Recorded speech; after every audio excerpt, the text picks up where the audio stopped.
नमस्कार साथियों, आप सबका स्वागत है ठाकरे से क्लासेस में। तो दोस्तों, आप सबको पता है कि डीआईडी ने वैकेंसी जारी कर दिया। तो दोस्तों मैं आपके लिए दोस्तों जो अपने इलेक्ट्रिकल वाले जो बंदे हैं उनके लिए एक प्रीवियस ईयर का पेपर लाया दोस्तों, जो अपने डीआईडी के आगामी एग्जाम है दोस्तों उसके लिए बहुत ही महत्वपूर्ण होने वाला है। तो दोस्तों आप सब अपना लेवल चेक कर सकते हैं दोस्तों पेपर को देख के। तो दोस्तों इस टाइप के क्वेश्चन एग्जाम में आते हैं, ठीक है। तो चलिए दोस्तों आज के सेशन स्टार्ट करते हैं। जैसे कि आप देख पा रहे हो दोस्तों डेस्कटॉप पे पहला क्वेश्चन अपना, ठीक है। अर्धचालक उपकरणों में स्वास्थ्य स्थिति जांच निम्न में से किसकी मदद से की जाती है। मतलब जो सेमीकंडक्टर है दोस्तों उसकी अपन कैसे कैसे चेक कर सकते हैं उसको। तो दोस्तों ये कैसे कर सकते हैं अपन, मतलब हम लोग क्या करते हैं दोस्तों, उसके लिए जो अपना डिजिटल मल्टीमीटर होता है, जैसे कि आप डेस्कटॉप पे देख पा रहे होगे दोस्तों, इसके साथ से हम चेक कर सकते हैं। और दोस्तों जो डिजिटल मल्टीमीटर होता है उससे हम वोल्टेज रेजिस्टेंस भी चेक कर सकते हैं, ठीक है। इतना आपको सब पता ही होगा, ठीक है। आगे देखिए नेक्स्ट क्वेश्चन क्या बोल रहा है दोस्तों, ठीक है। गैसों में विद्युत विसर्जन कब होता है। तो दोस्तों गैसों में विद्युत का विसर्जन कब होता है, जब गैसीय माध्यम से विद्युत धारा प्रवाहित होती है तो उसमें क्या हो जाएगा, गैसों का विसर्जन हो जाएगा। नेक्स्ट क्वेश्चन देखेंगे।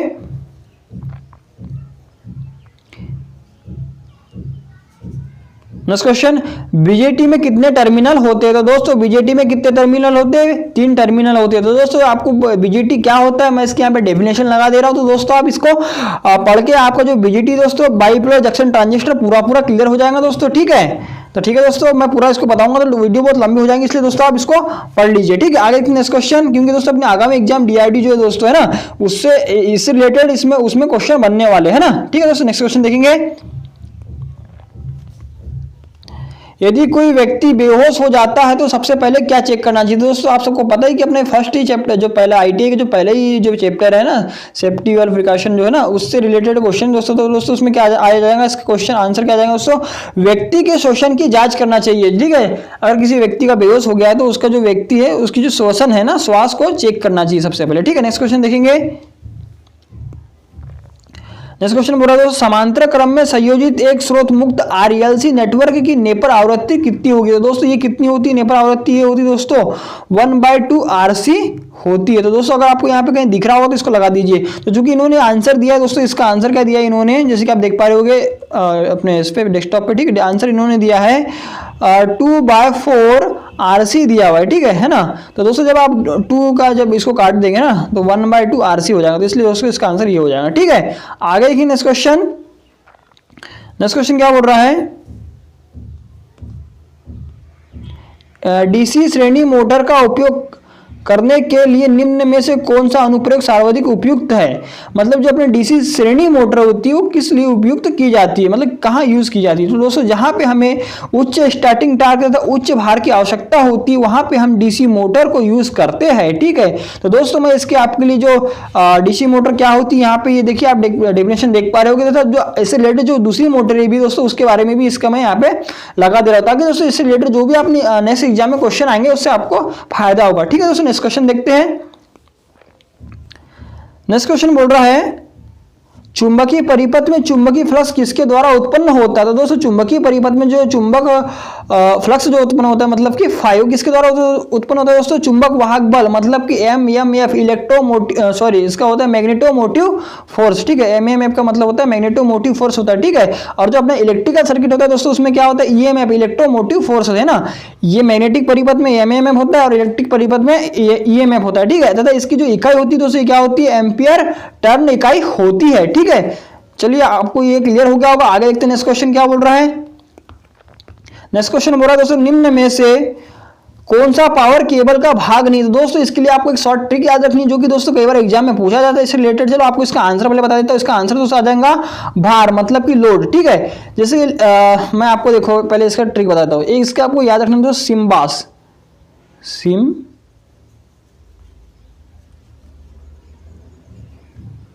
सिम्बास। तो दोस्तों इसमें जो सी है ये क्या है, अपना कंडक्टर जो सबसे अंदर में होता है ना। उसके बाद उसके ऊपर में क्या आ जाएगा, इंसुलेशन। उसके बाद में क्या आ जाएगा, मेटलिक शीट। उसके बाद में क्या आ जाएगा, बेडिंग। उसके बाद में क्या आ जाएगा, आर्मरिंग। उसके बाद में क्या आ जाएगा, सर्वरिंग। तो दोस्तों आपको ये छयों के छह जो आपको मैंने बताया अभी बोल के, ये आपको याद रखना है दोस्तों। तो आप सबको पता है कि जो पावर केबल होता है उसमें शीथ होता है, ठीक है। चालक मतलब कंडक्टर भी होता है, पराविद्युत मतलब कि सर्विंग मतलब कि ऊपर का जो अचालक आवरण होता है वो भी होता है, ठीक है। लेकिन जो लोड होता है दोस्तों वो क्या होता है, नहीं होता। लोड कब करेगा, जब हम उसको स्टार्ट करेंगे वो उससे रिलेटेड आ जाएगा, है ना, ठीक है। तो दोस्तों इसका आपको आंसर समझ में आ गया होगा, क्या आ जाएगा, लोड आ जाएगा, जैसा आप क्वेश्चन पूछा गया, ठीक है, उसके अनुसार, ठीक है। अब आगे नेक्स्ट क्वेश्चन देखेंगे। नेक्स्ट क्वेश्चन बोल रहा है, इस क्वेश्चन किसी दुर्घटना की अप्रत्यक्ष लागत क्या है, मतलब कहीं दुर्घटना हो जाती है तो उसमें जो अप्रत्यक्ष लागत क्या होती है। तो दोस्तों आप सबको पता होगा कि क्षतिग्रस्त उपकरणों की लागत ये तो होएगा ही, भुगतान की कमी ये भी हो जाएगा, लेकिन उपचार की धनहानि ये तो सब होती है, ठीक है। लेकिन दोस्तों वो क्या पूछ रहा है, अप्रत्यक्ष लागत पूछ रहा है हमें, है ना। तो दोस्तों उसका मतलब क्या हो रहा है कि घायल जो मतलब कोई व्यक्ति को मतलब चोट लग गई तो घायल होने के बाद भी अगर दोस्तों वो बिस्तर पर पड़ा हुआ है तब उसका जो नुकसान हो रहा है ना उसको बोलते हैं घायल में उत्पादक का समय की लागत। तो उसमें जो समय लग रहा है ना उसका इसका ये आंसर आ जाएगा, ठीक है। आगे देखिए नेक्स्ट क्वेश्चन क्या बोल रहा है, एक प्रत्यावर्तक अल्टरनेटर के तुल्यकालिक प्रतिघात को किससे परिभाषित किया जा सकता है। तो दोस्तों आप सबको पता ही है कि जो अपना रेजिस्टेंस होता है ना वो बराबर क्या होता है दोस्तों, V अपान के I होता है। तो उसी प्रकार इन्होंने क्या पूछा है दोस्तों, तुल्यकालिक प्रतिघात मतलब कि X पूछा है ना। तो दोस्तों ये भी क्या एक रिएक्टेंस ही मतलब कि प्रतिरोध का ही कार्य करेगा। तो दोस्तों यहाँ पे क्या हो जाएगा, जब अल्टरनेटर में पूछेगा तो X बराबर क्या हो जाएगा दोस्तों, ये हो जाएगा वोल्टेज खुला परिपथ होता है और जो धारा होती है वो शॉर्ट सर्किट परिपथ में होती है, मतलब कि V अपान के I, इसका ये आंसर आ जाएगा यहाँ पे। तो ठीक है दोस्तों इसका आंसर ये आ जाएगा, ठीक है। आगे देखिए नेक्स्ट क्वेश्चन क्या बोल रहा है, परिपथ में सातत्य के परीक्षण के लिए निम्न में से किसका उपयोग किया जाता है। तो दोस्तों आप सबको बोल रहा है कि कोई सर्किट है उसमें हमको कंटिन्यूटी चेक करना है तो किसका यूज करेंगे। तो दोस्तों उसके लिए हम क्या करेंगे, नियॉन टेस्टर का यूज करेंगे, जैसे कि आप डेस्कटॉप पे देख पा रहे होगे, ठीक है। आप पता ही आप सबको नियॉन टेस्टर क्या होता है। तो ठीक है दोस्तों आगे देखिए नेक्स्ट क्वेश्चन, एक यूनिवर्सल मोटर में बल आघूर्ण निम्न में से किसके समानुपाती होता है। तो दोस्तों यूनिवर्सल मोटर में जो अपना टॉर्क होता है वो किसके समानुपाती होता है दोस्तों, आर्मेचर करंट के वर्ग के यहाँ पे समानुपाती हो जाएगा, ठीक है। आगे देखिए नेक्स्ट क्वेश्चन, एक सिंक्रोनस मोटर में V वक्र इनमें से किनके बीच खींचे जाते हैं। तो दोस्तों आपको पता होना चाहिए, बहुत ही सरल क्वेश्चन है, कई बार एग्जाम में आ चुका है। तो दोस्तों ये क्या होता है दोस्तों, आर्मेचर करंट और अपना फील्ड करंट है ना, फील्ड करंट, ठीक है, उसके बीच यह मतलब कि खींचे जाता है, ठीक है। आगे देखिए नेक्स्ट क्वेश्चन, निम्न में से विद्युत मापदंडों का कौन सा संयोजन बैटरी के स्वास्थ्य को व्यक्त करने का प्रदर्शित करता है, मतलब कि जो बैटरी है उसको हम कैसे कैसे चेक कर सकते हैं किस किस कंडीशन में ठीक है ना। तो दोस्तों उसमें वोल्टेज भी होगा, धारिता भी होगी और दक्षता भी होगी, तब वो मतलब कि स्वास्थ्य है, तो उसका जो बोलते हैं मतलब हेल्थ है वो ठीक है ना, ऐसा ये मतलब बोलना चाह रहा है, ठीक। आगे देखिए नेक्स्ट क्वेश्चन, सोल्डरिंग सामग्री को हटाने के लिए प्रयोग की जाने वाली सामग्री को क्या कहा जाता है। तो दोस्तों उसे क्या कहते हैं हम, डिसॉल्विंग मटेरियल होता है, जो क्या करता है दोस्तों, ऑक्सीकरण को हटा, मतलब जो हम सोल्डरिंग करते हैं ना उसका ऑक्साइड जो होता है उसको वो हटा देता है, ठीक है।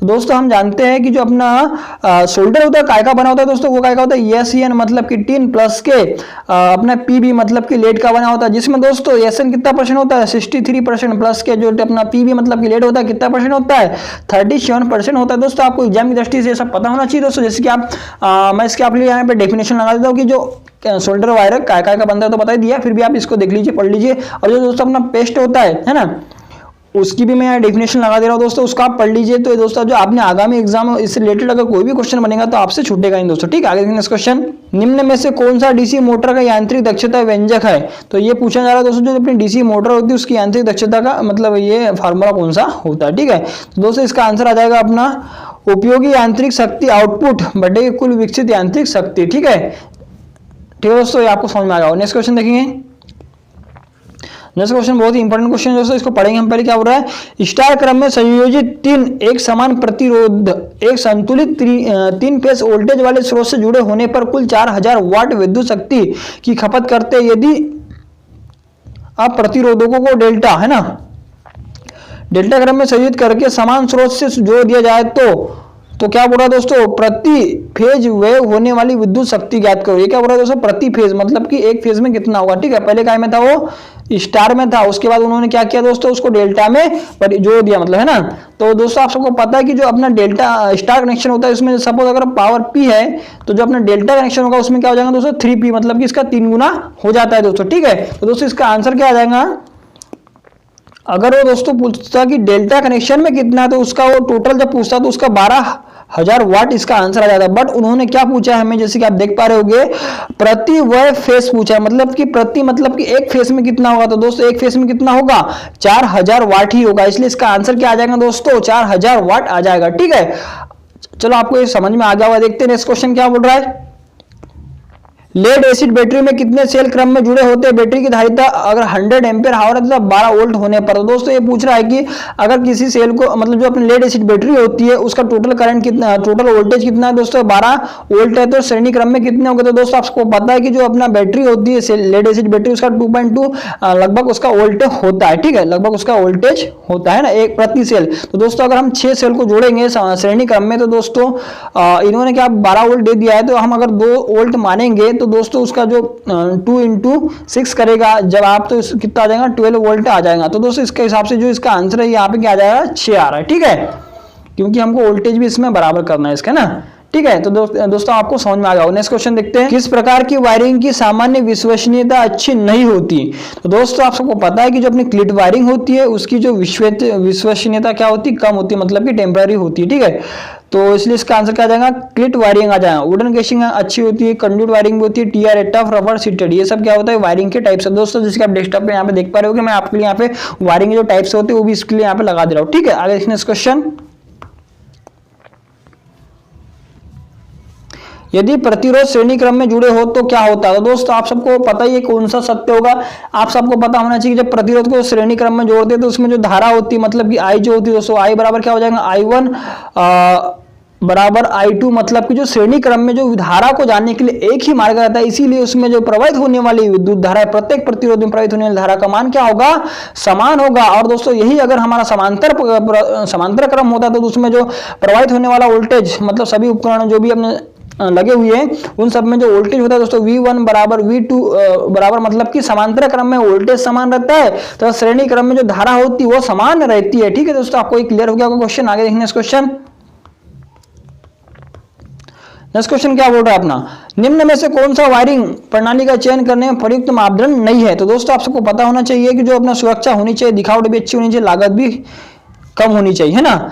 लेकिन उन्होंने एक ऑप्शन ऐसा दे दिया है कि क्या बोला? घर में रहने वाले व्यक्तियों की संख्या। तो दोस्तों यह अपना क्या होता है, ये जो अपना वायरिंग के लिए मापदंड के लिए मतलब मायने नहीं रखता, ठीक है। तो दोस्तों इसका आंसर ये आ जाएगा ना, मापदंड नहीं है ना, क्योंकि उसको क्या मतलब घर में कितने लोग रह रहे वायरिंग करने से, क्या नहीं, उसको थोड़ा मतलब है घर में 3-4 लोग रहो, है ना। आगे नेक्स्ट क्वेश्चन क्या बोल रहा है, घरों की वायरिंग के लिए निम्न में से किस सुरक्षा मापदंड का उपयोग किया जाता है? तो दोस्तों जो घरों में अधिकतर आप सबको पता ही होगा कि एमसीबी हम लगाते हैं, जिसको क्या बोलते हैं? मिनिएचर सर्किट ब्रेकर बोलते हैं, ठीक है। नेक्स्ट क्वेश्चन देखेंगे क्या बोल रहा है। नेक्स्ट क्वेश्चन बोल रहा है दोस्तों एससीआर उपकरण है। तो दोस्तों एससीआर क्या है दोस्तों? एक अर्ध मतलब कि सेमी कंट्रोल्ड डिवाइस है, जो मतलब कि अर्ध नियंत्रित युक्ति है, ठीक है। आगे देखेंगे नेक्स्ट क्वेश्चन क्या बोल रहा है। नेक्स्ट क्वेश्चन बहुत ही सरल क्वेश्चन है, इनमें से कौन सा विकल्प जूल के नियम को सही ढंग से निरूपित करता है, जहां धारा, रेजिस्टेंस व समय अवधि मतलब कि टी, दोस्तों तीनों के बीच में क्या होता है? संबंध दर्शाता है। तो कौन सा आ जाएगा दोस्तों? आप सबको पता ही होगा इसका आंसर। तो दोस्तों इसका आंसर आता है I²R, जहां पे I क्या है दोस्तों? I का वर्ग हो जाता है, मतलब करंट का वर्ग हो जाता है, रेजिस्टेंस इनटू के टी मतलब कि समय, ठीक है। तो ये जूल का नियम है, उन्होंने ये जूल का नियम दिया था, ठीक है। नेक्स्ट क्वेश्चन देखेंगे आगे दोस्तों, सिंगल फेज इंडक्शन मोटर का फेज शिफ्टर निम्न में से किससे जुड़ा होता है? तो दोस्तों फेज शिफ्टर मतलब क्या होता है कि आप सबको पता होगा दोस्तों, जो सिंगल फेज मोटर होती है वो क्या होती है? सेल्फ स्टार्ट नहीं होती, इसीलिए हम क्या करते हैं उसमें, मतलब 2 फेज में करने के लिए दोस्तों कैपेसिटर लगाते हैं ना उसमें, है ना, ठीक है, प्लस माइनस होगा, ठीक है। तो दोस्तों इसलिए उसमें क्या लगाते हैं? हम कैपेसिटर लगाते हैं। तो दोस्तों इसके साथ में वो जो कैपेसिटर होता है वो जो अपने ऑक्सिलरी वाइंडिंग होती है, मतलब कि स्टार्टिंग वाइंडिंग होती है, उसके क्या होता है दोस्तों? वो श्रेणी क्रम में लगा हुआ होता है। तो वही पूछ रहा है कि कहाँ पे लगाते हैं, ठीक है। तो दोस्तों स्टार्टिंग वाइंडिंग के श्रेणी क्रम में लगाया जाता है, ठीक है। आगे नेक्स्ट क्वेश्चन, सुरक्षा कार्यक्रमों मानकों के संबंध में निम्न में से कौन सा सही है? तो दोस्तों इसका क्या आता है? 5E आता है, ठीक है, मतलब कि यहाँ पे भी दोस्तों 5E होते हैं, ठीक है। आगे नेक्स्ट क्वेश्चन, उस बिंदु को क्या कहा जाता है जहां उपभोक्ता की वायरिंग कट आउट से जुड़ी होती है? तो दोस्तों कट आउट से जो जुड़ी होती है तो उसे क्या बोलते हैं? कंज्यूमर टर्मिनल, उपभोक्ता का टर्मिनल पॉइंट बोलते हैं। और दोस्तों आप सभी को पता होना चाहिए कि जो पोल होता है दोस्तों, है ना, पोल से जो हमारे घर तक जो अपना एनर्जी मीटर होता है, ठीक है, वहां तक जो केबल आती है दोस्तों उसको क्या बोलते हैं, सर्विसमैन केबल बोलते हैं, मतलब सर्विस वायर बोलते हैं, ठीक है, जो अपना एनर्जी मीटर जो अपना विद्युत मीटर होता है वहां तक लगी हुई होती है, ठीक है। तो उसके बाद दोस्तों अपना क्या लगा होता है, कटआउट लगा होता है। वहां पे दोस्तों इन्होंने एक क्वेश्चन पूछा जो क्या पूछता है, उपभोक्ता का टर्मिनल बिंदु कहते हैं, ठीक है। आगे देखिए नेक्स्ट क्वेश्चन क्या बोल रहा है। नेक्स्ट क्वेश्चन, निम्न में से कौन सा सत्य है। तो दोस्तों आप सबको पता होगा कि जो अपना होता है पावर फैक्टर मतलब कि cos फाई बराबर क्या होता है दोस्तों, वास्तविक शक्ति बटे के आभासी शक्ति मतलब किलोवाट बटे के केवीए, ठीक है। तो दोस्तों इसके अनुसार इसका जो आंसर है यहाँ पे क्या हो जाएगा, किलोवाट बराबर केवीए इंटू के cos फाई मतलब कि पावर फैक्टर बोलेगा शक्ति गुणक हो जाएगा, ठीक है दोस्तों। इसका ट्रेंगल होता है जो मैं यहाँ पे आपको लगा देता हूँ, दिखा देता हूँ कैसा होता है, ठीक है, आप देख पा रहे हो दोस्तों, ठीक है। इससे आपको और अच्छे से समझ में आ जाएगा, ठीक है। आगे देखेंगे नेक्स्ट क्वेश्चन, सिंगल फेज प्रेरण मोटर में यदि स्टेटर एक एसी आपूर्ति से जुड़ा है तो निम्न में से कौन सा कथन सत्य है। तो दोस्तों ये पूछना चाह रहा है कि जो सिंगल फेज मोटर होती है वो एसी आपूर्ति से जुड़ी होती है, आप सभी को पता है ना।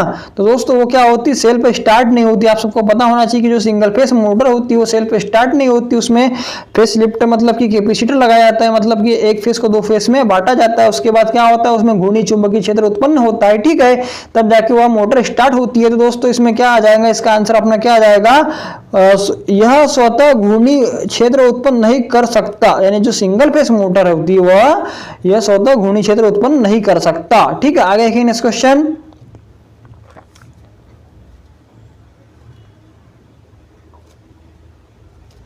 थ्री फेज प्रेरण मोटर में तीन फेज स्टेटर धारा के कारण उत्पन्न जो फ्लक्स होता है दोस्तों वो कितने डिग्री का होता है। तो दोस्तों इसमें क्या होता है, आप सबको पता ही होगा कि थ्री फेज में क्या होता है दोस्तों, 120 डिग्री का कोण होता है, मतलब 120 डिग्री पर होता है, ठीक है। तो दोस्तों इसका आंसर ये आ जाएगा, सबको पता ही होगा जनरली, ये तो कई बार क्वेश्चन आ चुका है एग्जाम में और पूछा भी आ चुका है, ठीक है। नेक्स्ट क्वेश्चन देखेंगे, निम्न में से कौन सा इलेक्ट्रिक वायरिंग का एक प्रकार नहीं है। तो दोस्तों आप सबको पता है कि कंड्यूट वायरिंग भी होती है, ग्लिड वायरिंग भी होती है और वुडन केसिंग केपिंग वायरिंग भी होती है। तो दोस्तों जो खुली वायरिंग होती है वायरिंग का एक प्रकार नहीं है, इसीलिए इसका आंसर ये आ जाएगा।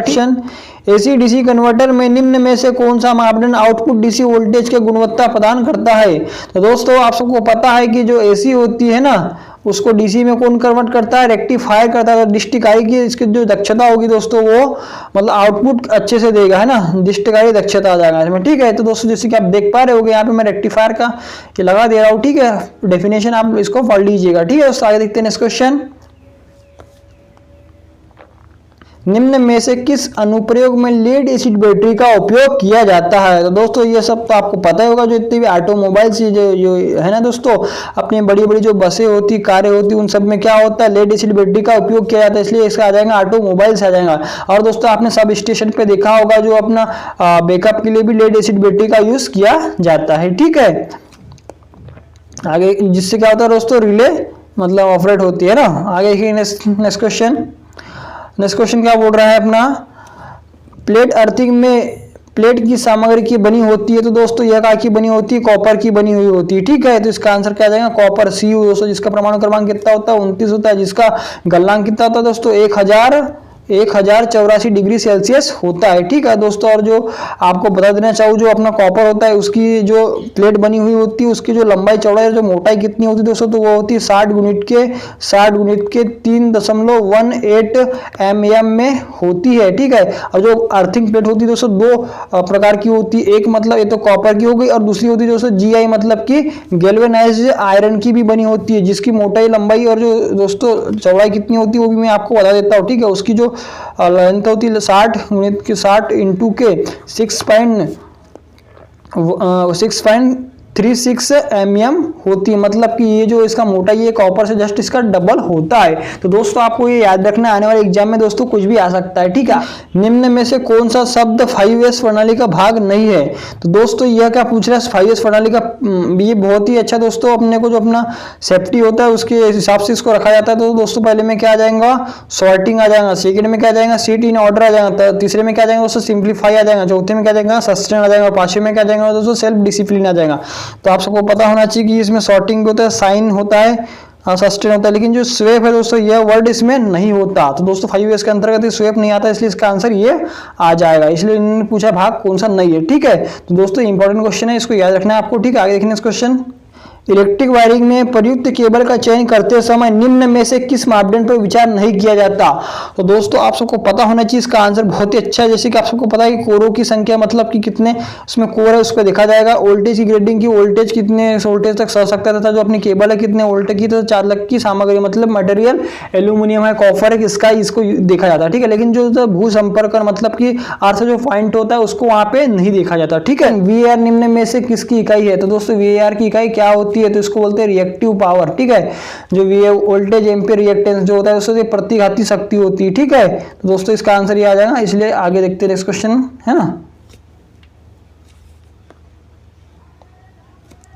नेक्स्ट क्वेश्चन, विद्युत प्रणालियों का उत्पादन वोल्टेज कितना होता है? तो दोस्तों हमारे जो इंडिया में, जो भारत में दोस्तों क्या होता है, जनरेटिंग स्टेशन, जी जनरेटिंग स्टेशन में जो अपना AC उत्पन्न किया जाता है दोस्तों, कितना किया जाता है? 11,000 वोल्ट किया जाता है। ठीक है, तो दोस्तों इसका आंसर ये आ जाएगा। ठीक है, जैसे कि आप देख पा रहे होगे, आपको पता भी होगा दोस्तों। आगे देखते हैं, नेक्स्ट क्वेश्चन क्या बोल रहा है। क्वेश्चन, अभ्रक माइका नामक सामग्री निम्न में से किसका उदाहरण है? तो दोस्तों आप सबको पता ही होना चाहिए, जो अभ्रक होता है उसको माइका बोलते हैं दोस्तों। क्या करता है? विद्युत रोधी पदार्थ होता है। ठीक है, मतलब कि बहुत ही अच्छा चालक पदार्थ है दोस्तों, जिसकी डाइलेक्ट्रिक स्ट्रेंथ क्या होती है दोस्तों? उच्च होती, कितनी होती है? 20 से 60 किलो वोल्ट प्रति mm होती है। ठीक है, आपको याद रखना है दोस्तों। और आपको पूछता है कि जो मतलब माइका स्पेशली कहाँ यूज किया जाता है, तो दोस्तों आप सबको पता होना चाहिए, जो अपना कम्यूटेटर होता है तो उसके बीच में जो दोस्तों इंसुलेशन के रूप में माइका का यूज किया जाता है दोस्तों। ठीक है, नेक्स्ट क्वेश्चन देखेंगे आगे। क्या अल्टरनेटर में उत्तेजक का क्या प्रदान करता है? मतलब जो दोस्तों अल्टरनेटर में एक्साइटर लगे होते हैं उनसे हमें क्या मिलता है? AC मिलता है, DC मिलता है, किस टाइप की सप्लाई मिलती है, मतलब क्या होता है? ठीक है, तो वो ये पूछना चाह रहा था दोस्तों। आपको पता ही होगा कि उत्तेजक वाइंडिंग को DC शक्ति देता है। मतलब क्या होता है दोस्तों? DC प्रदान करता है ना। उत्तेजक जो होता है, जो जैसा अपना अल्टरनेटर हो गया दोस्तों है ना, उसके अंदर में जो अपना रोटर पे जो वाइंडिंग्स होती है उनको क्या दिया जाता है दोस्तों? एक्साइटर के द्वारा DC दिया जाता है। और जो एक्साइटर दोस्तों अल्टरनेटर में किस टाइप यूज किए जाते हैं? अधिकतर शंट जनरेटर को यूज किया जाता है। शंट जनरेटर जो होता है अधिकतर यूज किया जाता है दोस्तों। अगर ऑप्शन में ये नहीं है तो आप कंपाउंड जनरेटर लगा सकते हैं, अगर ऑप्शन में शंट जनरेटर नहीं दिया है तो। ठीक है, आगे देखिए नेक्स्ट क्वेश्चन क्या बोल रहा है। क्या बोल रहा है दोस्तों, जैसे आप क्वेश्चन पढ़ पा रहे होंगे, एक 3 फेज अर्ध नियंत्रित AC DC कन्वर्टर में कितने डायोड की आवश्यकता होगी? तो दोस्तों इन्होंने क्या पूछा है हमें? 3 फेज अर्ध नियंत्रित बोला है, तो इसीलिए दोस्तों ये क्या आ जाएगा? 3 आ जाएगा। अगर वो बोलता 3 फेज फुल नियंत्रित AC DC कन्वर्टर बोलता तो उसमें कितने होते? 6 डायोडों की आवश्यकता होती। और दोस्तों सिंगल फेज होता और अर्ध नियंत्रित होता तो उसमें 1 होती, और सिंगल फेज ही होता और मतलब फुल नियंत्रित होता तो उसमें 2 डायोडों की आवश्यकता होगी। तो दोस्तों आपको क्वेश्चन क्लियर हो गया होगा। नेक्स्ट क्वेश्चन देखेंगे क्या बोल रहा है। नेक्स्ट क्वेश्चन बोल रहा है, किसी चुंबकीय पदार्थ की चुंबकनशीलता निम्न में से किसमें परिवर्तन होने पर बदल जाती है? तो दोस्तों आप सभी ने सुना ही होगा कि जो चुंबक होता है उसको पीटने पे, ठोकने पे तथा गर्म करने पे उसके जो चुंबकन गुण क्या होता है दोस्तों? समाप्त तो होने लगता है। तो दोस्तों इसका क्या आ जाएगा? इसका आंसर जैसे कि आप देख पा रहे होंगे, जो तापमान मतलब टेम्परेचर होता है, इसका आंसर आ जाएगा दोस्तों। ठीक है, आगे देखेंगे नेक्स्ट क्वेश्चन क्या बोला। 48 क्या बोला दोस्तों? 66 केवी के अनुप्रयोगों के लिए किस प्रकार के केबल का उपयोग किया जाता है? तो जो 66 केवी के लिए होता है दोस्तों, ये क्या होता है? स्क्रीन टाइप केबल का उपयोग किया जाता है, जो क्या होता है दोस्तों? 66 केवी तक। ठीक है, और जो दोस्तों बेल्टेड केबल होता है, ये क्या होता है दोस्तों? 11 केवी तक यूज किया जाता है। क्योंकि दोस्तों आपको एग्जाम में कोई भी क्वेश्चन पूछ सकता है, इसलिए मैं इसमें आपको जो बन रहा है वो भी बताते जा रहा हूँ। ठीक है दोस्तों, नेक्स्ट क्वेश्चन देखेंगे क्या बोल रहा है। प्रेरण मोटर के लिए स्वप्रमाणी मित्र परिवर्तन विधि मतलब ऑटो ट्रांसफार्मर स्टार्टिंग मेथड का मुख्य लाभ क्या है? तो दोस्तों आप सबको पता ही होगा कि जो अपनी इंडक्शन मोटरें होती है, ठीक है ना, उनमें क्या होता है दोस्तों? अपना स्टार्टर का यूज किया जाता है। क्यों यूज किया जाता है? जो स्टार्टिंग करंट को कम करने के लिए किया जाता है। ठीक है, तो दोस्तों यह पूछना चाह रहा है कि इसमें जो हमने ऑटो ट्रांसफार्मर का स्टार्टर का यूज किया है वो यूज किया है क्यों किया है? जैसे कि आप सभी को पता ही होगा कि जो इंडक्शन मोटर होती है दोस्तों, उसमें dual starter, auto transformer starter, delta starter, ये सब स्टार्टरों का यूज किया जाता है। तो उनके अंतर्गत जो अपना ऑटो ट्रांसफार्मर स्टार्टर है दोस्तों, वो क्या करता है? मोटर परिवर्तन धारा की समान मात्रा के लिए यह लाइन धारा को उपभोग करता है। मतलब कि स्टार्टिंग में जो अपनी करंट होती है ना, उसको क्या कर देता है दोस्तों? यह कम कर देता है। ठीक है, तो इसलिए इसका आंसर क्या आ जाएगा? मोटर परिवर्तन धारा की समान मात्रा के लिए यह कम लाइन धारा का उपभोग करता है। तो दोस्तों हम स्टार्टर का यूज ही इसलिए करते हैं ताकि हमें कम करंट मिले स्टार्टिंग में। ठीक है, आगे देखिए नेक्स्ट क्वेश्चन क्या बोल रहा है। नेक्स्ट क्वेश्चन बोल रहा है, निम्न में से किससे बचाने के लिए 3 फेज प्रेरण मोटर के स्टार्टर को टेढ़ा किया जाता है? मतलब कि मतलब कि विस्मित बोले तो उसको दोस्तों हल्का तिरछा बनाया जाता है। जो रोटर के ऊपर में जो दोस्तों एक खांचे बने हुए होते हैं ऐसे ऐसे, ठीक है, वो क्या होते हैं दोस्तों, जो अपने स्टार्टर होता है उससे हल्के से क्या होता है ये तिरछे बनाए जाते हैं। तो दोस्तों ये इंटरलॉकिंग तथा भनभनाहट को कम करने के लिए किया जाता है, जिसे क्या कहते हैं दोस्तों कॉगिंग बोलते हैं। लेकिन इन्होंने जो ऑप्शन दिया, आंसर जो दिया दोस्तों क्रॉलिंग, ये गलत है। बाकी इन्होंने यहाँ दे दिया दोस्तों ऑप्शन के हिसाब से, इसीलिए उन्होंने इसको लगाया, बाकी इसको दोस्तों कॉगिंग बोलते हैं, ठीक है।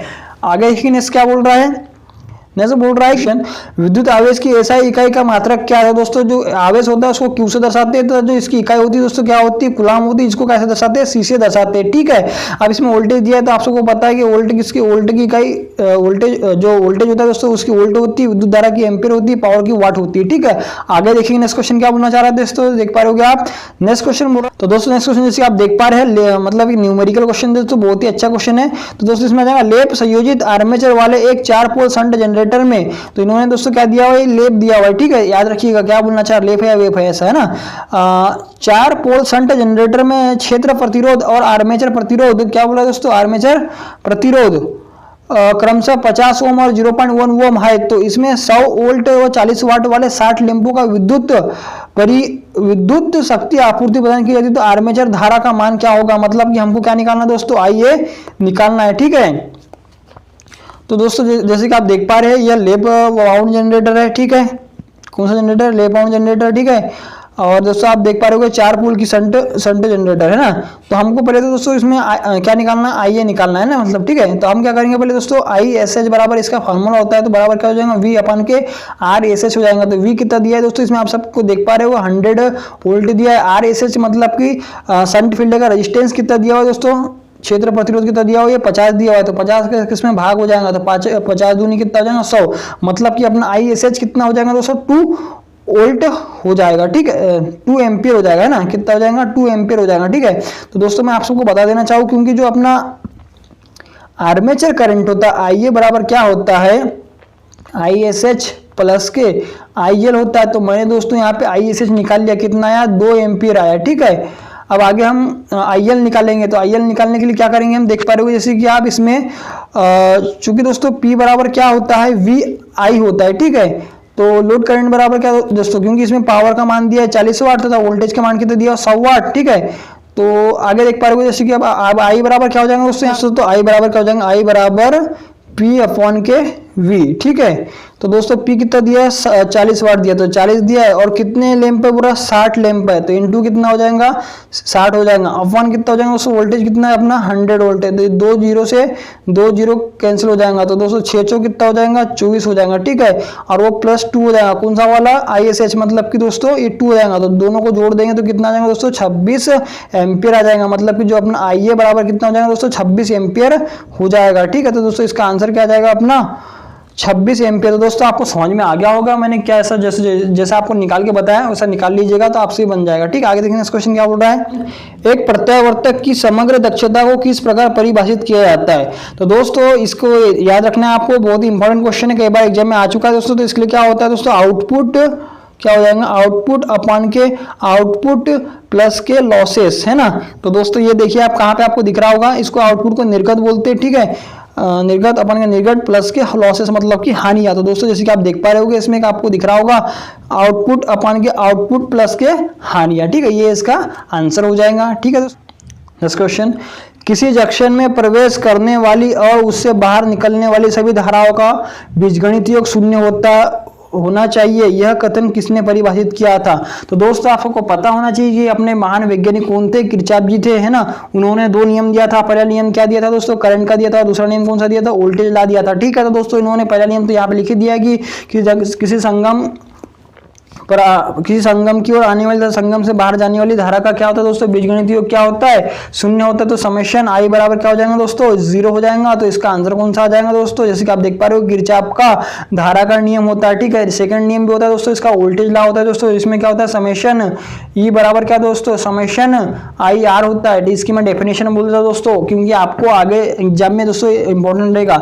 तो दो समेशन जो अपना दोस्तों किरचॉफ का वोल्टेज नियम क्या बोलता है, किसी बंद डीसी परिपथ में आरोपित विद्युत वाहक बल का बीजगणित योग परिपथ घटकों के उल्टता पतनों के बीजगणित योग के बराबर होता है। तो दोस्तों उसका आंसर क्या आता है दोस्तों, क्या आता है, समेशन ई बराबर वोल्टेज पतनों के घटकों के क्या होता है दोस्तों, बराबर होता है, मतलब कि समेशन वोल्टेज ड्रॉप जो होता है आई आर होता है। ठीक है, तो दोस्तों आपको दोनों नियम समझ में आ गए होंगे। ठीक है, पहला नियम तो लिखा ही हुआ है, उसी को आप पढ़ के भी समझ जाएंगे। आगे देखते हैं इस क्वेश्चन क्या बोल रहा है दोस्तों। इस क्वेश्चन, घरेलू उपकरण सामान्य इनमें से किस पर काम किए जाते हैं। जो दोस्तों अपने घर में घरेलू उपकरण होते हैं वो सब काय पे लगे होते हैं, मतलब एसी सप्लाई से कनेक्टेड होते हैं। ठीक है, आगे देखिए इस क्वेश्चन,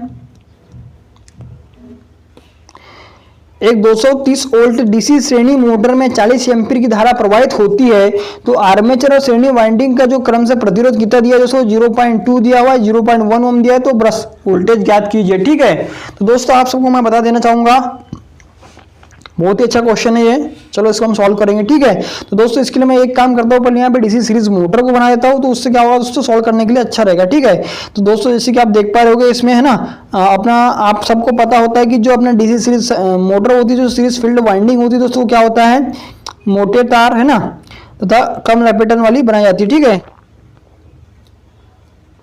देख पा रहे हो मैं यहाँ डायग्राम बना दे रहा हूँ। ठीक है, ये आर्मेचर हो जाएगा दोस्तों। ठीक है, ये अपना ब्रशेस हो जाएंगे, ये देखिए ब्रशेस हो गया, ये देख पा रहे हो दोस्तों। ठीक है, ये थोड़ा समझ जाइएगा है ना, ये अपना बन गई सीरीज मोटर, जो डीसी सीरीज मोटर बन गई, जिसके जो अपना फील्ड वाइंडिंग होती है दोस्तों, उसकी श्रेणी में ही अपना आर्मेचर लगा हुआ होता है। ठीक है, यहाँ पे आ जाएगा वोल्टेज, यहाँ आ जाएगा प्लस, यहाँ पे आ जाएगा माइनस, यहाँ पे आ जाएगा डीसी सप्लाई आ जाएगा। ठीक है, आप समझ जाएंगे दोस्तों। ठीक है, यहाँ से क्या चल जाएगा दोस्तों, आईएल क्या होता है दोस्तों, लोड करंट होती है। दोस्तों आप सबको बता देना चाहूँ कि जो अपना डीसी सीरीज मोटर होती है उसमें आईएल बराबर क्या होता है दोस्तों, आई मतलब आर्मेचर करंट बराबर क्या होता है दोस्तों, आई ऐसी मतलब कि सीरीज फील्ड करंट, ये तीनों की तीनों करंट क्या होती है, समान होती है। ठीक है, और दोस्तों इसमें आ जाएगा आर एस ई हो जाएगा, इसमें आ जाएगा दोस्तों आई ए इंटू के आर ए है ना, आर्मेचर रेजिस्टेंस एंड ये देखिए ये यहाँ से थोड़ा ऐसा हो जाएगा। ठीक है, तो दोस्तों इन्होंने क्या पूछा, ब्रश वोल्टेज पूछा, ब्रश वोल्टेज ज्ञात कीजिए। ठीक है, तो दोस्तों इसके लिए हमें क्या करना पड़ेगा, जैसे कि अपने कितना सप्लाई दिया, इसमें 230 वोल्ट की सप्लाई दिया। ठीक है,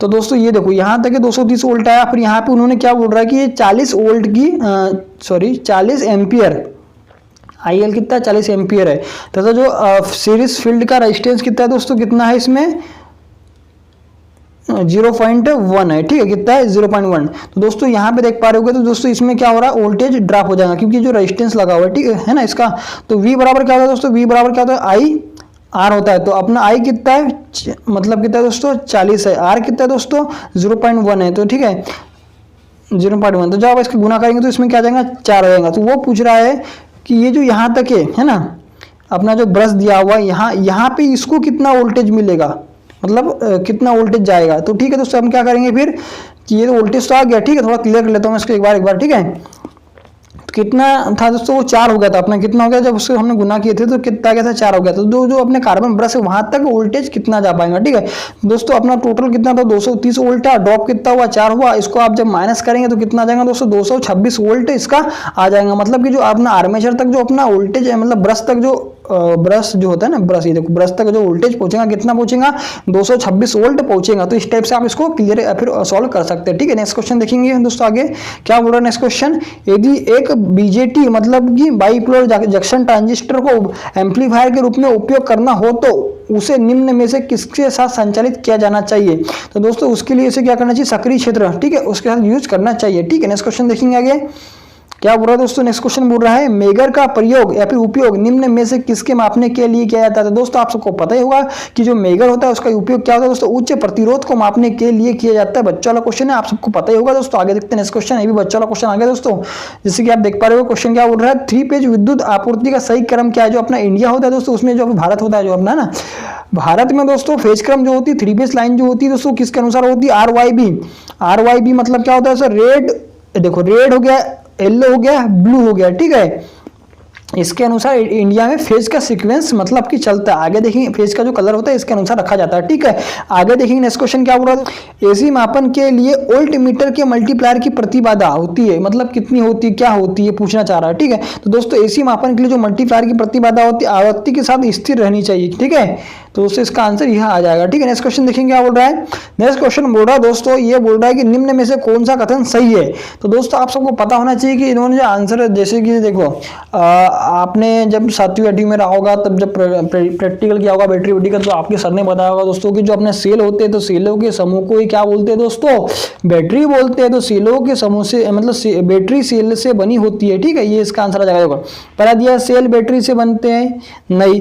बैटरी अर्धचालक पदार्थ हो, नहीं। बैटरी में केवल रसायन ही होते, कोई सेल नहीं होते, सब गलत ऑप्शन है, ठीक है। तो दोस्तों इसका आंसर क्या आ जाएगा, क्या हो जाएगा, बैटरी सेलों से बनी होती है या फिर सेलों के समूह को बैटरी कहते हैं तथा दोस्तों सीरीज तथा समांतर क्रम में सेलों को जोड़कर हम मतलब बैटरियां बनाते हैं, ठीक है। आगे देखेंगे नेक्स्ट क्वेश्चन क्या बोल रहा है, प्रतिकारिकता प्रमेय व्यापक रूप से इनमें से किससे संबंधित है।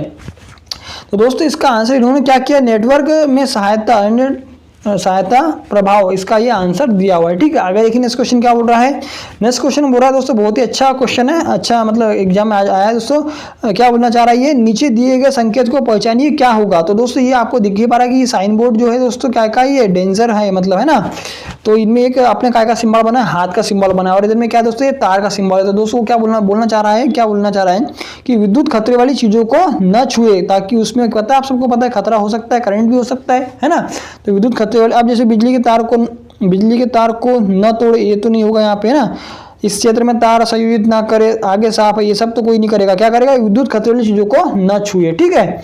समझदार बच्चे आपसे ये सब ठीक है लगाऊंगे, ठीक है। आगे देखिए इस क्वेश्चन क्या बोल रहा है।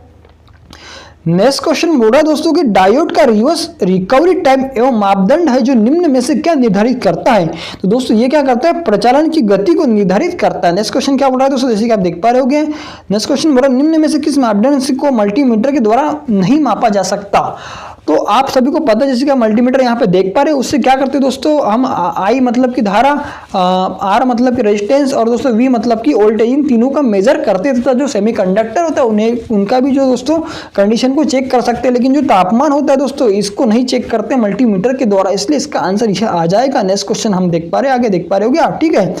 नेक्स्ट क्वेश्चन बोल रहा है कि JEFET junction field effect transistor अभिलक्षण वक्र के पिच आप संतृप्त क्षेत्र में JFET इनमें से किसके रूप में कार्य करता है। तो ठीक है दोस्तों, किसके रूप में कार्य करता है, वह स्थिर धारा स्रोत के रूप में कार्य करता है, ठीक है। नेक्स्ट क्वेश्चन क्या बोल रहा है दोस्तों, जैसे कि आप देख पा रहे होंगे, नेक्स्ट क्वेश्चन बोल रहा है कि इलेक्ट्रिक हीटर का हीटिंग एलिमेंट किसका बना होता है। तो दोस्तों बहुत ही अच्छा क्वेश्चन है, ये काय का बना होता है दोस्तों, नाइक्रोम का बना होता है दोस्तों, ठीक है, नाइक्रोम है ना। तो दोस्तों नाइक्रोम का बना होता है हीटिंग एलिमेंट, क्या होता है दोस्तों, इसका उच्च मतलब उच्च विशिष्ट प्रतिरोध होता है, जो दोस्तों काय का बना होता है, ये 80% निकिल तथा 20% क्रोमियम की एक मिश्र धातु होती है, ठीक है दोस्तों। आपको ये क्वेश्चन समझ में आ गया होगा, नेक्स्ट क्वेश्चन देखेंगे आगे, ठीक है। नेक्स्ट क्वेश्चन क्या बोल रहा है, एक सिंगल फेज मतलब सेथिल्य मोटर हिस्टेरिसिस मोटर किस प्रकार की मोटर है। तो दोस्तों जो सिंगल फेज सेथिल्य हिस्टेरिसिस मोटर होती है दोस्तों, ये क्या होती है, अपनी सिंक्रोनस मोटर के अंतर्गत आती है, ठीक है। इसीलिए इसको तुल्यकालिक मोटर सिंक्रोनस मोटर बोलते हैं, क्योंकि ये उसके अंतर्गत आती है, ठीक है। नेक्स्ट क्वेश्चन बोल रहा है दोस्तों, क्या बोल रहा है, बहुत ही अच्छा क्वेश्चन है, विभव मापी में कुल कितने लीड होते हैं। तो दोस्तों इसमें कितने लीड होते हैं, यह 3 लीड होते हैं, जैसे कि आप डायग्राम में देख पा रहे हो दोस्तों, ठीक है। मैं इसके लिए आपको यहाँ डायग्राम लगा देता हूँ, ठीक है। तो इसमें 3 लीड होते हैं, ठीक है। नेक्स्ट क्वेश्चन देखेंगे, किसी स्टेपर मोटर में यदि स्टेप कोण 45 डिग्री है तो इसका विभेदन रिसोल्यूशन कितना मतलब स्टेपर प्रति चक्र होगा। तो दोस्तों स्टेपर प्रति चक्र के लिए क्या करना पड़ेगा, जो एक स्टेपर प्रति चक्र कितना दोस्तों 360 डिग्री होता है। तो 360 डिग्री में 45 का जब इसमें हम भाग दे देंगे तो दोस्तों कितना आ जाएगा, 8 स्टेप प्रति चक्र होगा, ठीक है दोस्तों। जो आप देखिएगा इसका भाग करके आप निकाल सकते हैं, ठीक है, कोई बड़ी बात नहीं है उसके लिए, ठीक है। नेक्स्ट क्वेश्चन क्या बोल रहा है, अमीटर के प्रतिरोध के बारे में निम्न में से कौन सा कथन सही है। तो दोस्तों आप सबको पता होना चाहिए, जो अपना अमीटर होता है, जो उसका प्रतिरोध होता है दोस्तों, वो कितना होता है, बहुत ही कम होता है। और आपको अगर पूछता है कि आदर्श अमीटर का प्रतिरोध कितना होता है, तो 0 होता है। तो दोस्तों इसका आंसर कौन सा आ जाएगा, यह बहुत ही कम होता है, ठीक है। इन्होंने पूछा है ना, प्रतिरोध के बारे में पूछा है हमें, ठीक है। तो यह क्या होता है, बहुत ही कम होता है, ठीक है। आदर्श का पूछेंगे तो 0 बताना। और दोस्तों आपको सपोज अगर वोल्ट मीटर का पूछता है तो उसका जो प्रतिरोध होता है वो क्या होता है दोस्तों, अधिक होगा दोस्तों।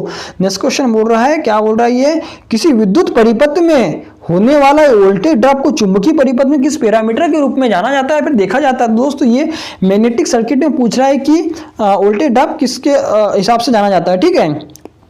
तो दोस्तों इसका आ जाएगा अपना एमईएमएफ। मतलब क्या होता है दोस्तों, एमईएमएफ मतलब क्या होता है, मैग्नेटोमोटिव फोर्स। जो अपना इलेक्ट्रिकल सर्किट होता है ना, इलेक्ट्रिकल सर्किट में जो ईएमएफ होता है और जो मैग्नेटिक सर्किट होता है उसमें एमईएमएफ होता है, मतलब कि मैग्नेटिक मोटिव फोर्स। और जो इलेक्ट्रिकल सर्किट होता है दोस्तों उसमें क्या होता है, इलेक्ट्रोमोटिव फोर्स होता है। जैसे कि इसमें आपको मैं बता देना चाहूँ, जो प्रतिष्ठंभ होता है, रिलक्टेंस, ये क्या करता है दोस्तों, रुकावट पैदा करता है। उसी प्रकार जो अपना इलेक्ट्रिकल सर्किट होता है उसमें रेजिस्टेंस रुकावट पैदा करता है, जिसकी इकाई क्या होती है दोस्तों, ओम होती है। उसी प्रकार जो अपना मैग्नेटिक सर्किट होता है उसमें फ्लक्स होता है। ठीक है, फ्लक्स मतलब कि फ्लक्स जो दोस्तों मैग्नेटिक सर्किट में उत्पन्न होता है, और जो अपना दोस्तों इलेक्ट्रिकल सर्किट में एम्पियर होता है, मतलब कि विद्युत धारा होती है। ठीक है, और जो चुंबकत्व होता है, परमियंस जो होता है दोस्तों, ये मैग्नेटिक सर्किट में होता है। और जो इसका ही जो दोस्तों अपना इलेक्ट्रिकल सर्किट में क्या होता है, कंडक्टेंस होता है। ठीक है, चालकत्व। ठीक है, तो दोस्तों आपको चारों को चारों मतलब जो हो गए, जो अपने चारों को चारों दोस्तों ये क्लियर हो गए होंगे। ठीक है, आगे देखते हैं नेक्स्ट क्वेश्चन क्या बोल रहा है।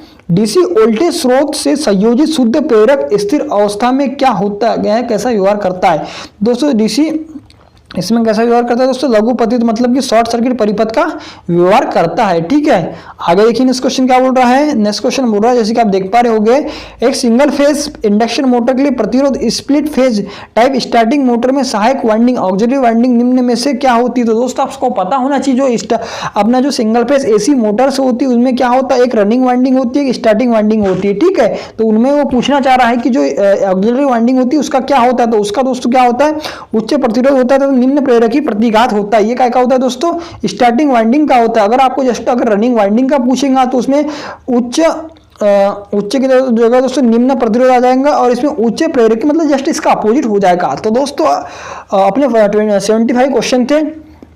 तो दोस्तों आपको सेशन कैसा लगा मुझे कमेंट बॉक्स में जरूर बताइए, और दोस्तों समझाने का जो तरीका है वो आपको कैसा लगा दोस्तों जरूर बताइएगा। दोस्तों मेरा ये पेपर डालने का यही उद्देश्य है कि आपकी इसमें तैयारी जो चल रही है दोस्तों किस टाइप से चल रही है, और इससे दोस्तों आपको क्या होगा कि जो प्रीवियस इसमें जो क्वेश्चन पेपर आए हुए थे किस टाइप से आए हुए थे दोस्तों, इससे आपको थोड़ा बहुत अंदाजा मिल जाएगा। यही मेरा उद्देश्य है। तो आपको इसी टाइप की वीडियो इस चैनल पर मिलते रहेंगे, इसलिए इस अपने चैनल को सब्सक्राइब कर दीजिए, तो दोस्तों अपने दोस्तों को भी शेयर कर दीजिए। दोस्तों धन्यवाद।